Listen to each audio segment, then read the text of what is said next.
Hey, keep me where the light is, keep me where the bright is. Two left feet, can you show me where the right is? I've been on the low side, I've been on the high side.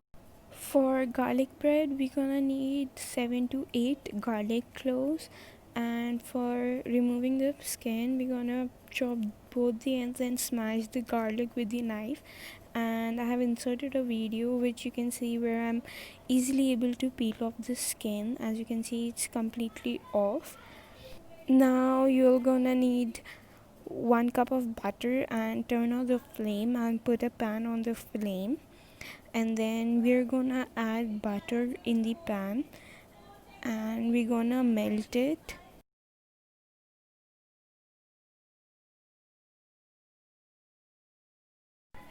We're gonna check if butter is melted or not. Now I'm gonna smash the garlic. The reason I'm not chopping it finely is that because afterwards I'm gonna take it out from the butter.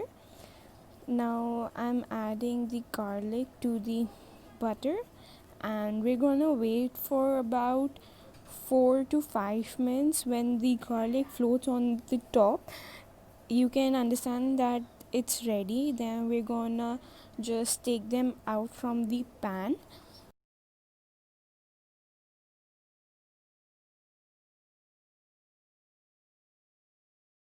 And then we're gonna add 1 tablespoon of mixed herbs like oregano, mixed herbs, parsley, and all.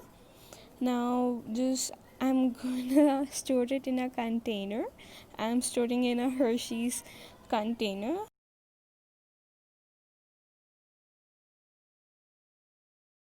You can store this butter for 1 to 2 weeks, and now I'm gonna keep it in the refrigerator for it to cool down.